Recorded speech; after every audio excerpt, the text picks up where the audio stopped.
Okay, let's pick it up at slide number 18. Just a little review. First of all, your decisions regarding grouping are based solely on assessment data. There is no other criterion to consider.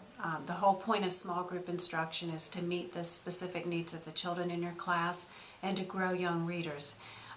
Therefore, we always base those decisions on assessment data. However, there are times when teacher judgment is paramount. There may be an instance in which you assess your class and you have 10 students who have primarily the same reading profile, the same needs, the same skills work that needs to happen during small group instruction. And so you'll have to make some decisions about how you divide that group. You certainly can't have a small group of 10 children, otherwise it's no longer small group instruction. Your small groups are flexible, however. Just because a student begins the year in a group of struggling readers doesn't mean they stay in that group. It could be that the child, for some reasons, for instance, maybe the year before they didn't have strong reading instruction, or there may be other factors involved, and during small group instruction with a skilled teacher, they get those holes filled, and so they're able to grow more rapidly than other students, and then the teacher needs to therefore reassess and maybe change their group status. On the other hand, you have some students who may miss a couple of weeks or more in school and fall behind their peers in their small group, and they need to be moved back to another group so that they can get caught up. Again, Reading First standards say that we meet with our groups 3 to 5 times a week.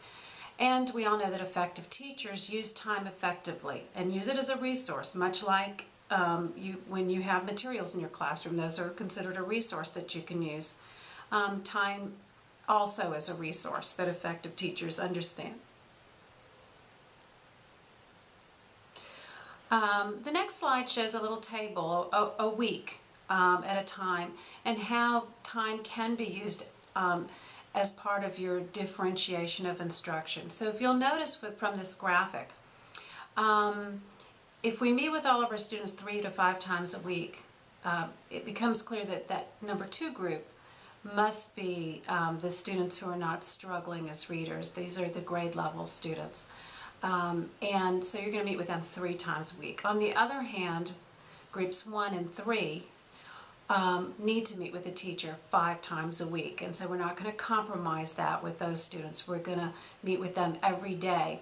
Nonetheless, you can look at your week and see how you can arrange for pockets of time to do some other things with the students. For instance, on Monday you might need to have a little more time with whole group instruction because perhaps the skill you're introducing requires a little more time with the teacher modeling for the students as a whole. Or it may be that you want to spend a little more time with your read aloud because maybe you're going to base some activities on that read aloud during the week. Likewise, on Friday you might need to have a little more time with whole group or doing other things. For example, there will be times when you will need to do progress monitoring assessments, and so you're going to want to have some time set aside that you can do some assessment work with your students, or perhaps you're doing a unit on a particular topic, maybe the civil rights history. And so you want to have some time set aside so that maybe you can do some other activities with the children.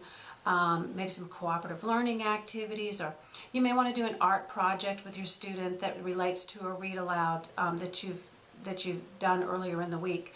And so you want to have that time to be able to do that, particularly if you're with young children. You certainly don't want to plan an art activity as part of center work where they're using paint and glue and scissors, and those are not the kind of things that you want young children to work with without having some supervision readily available. So if you look at differentiated instruction using time as a resource, you can see how you can still have those pockets of time where you have some flexibility to really engage the student in meaningful and enriching activities, but not compromising your need to have to meet with those readers who need the extra skills work 5 times a week. Okay, we're going to stop here and we'll continue either in class or with the next video.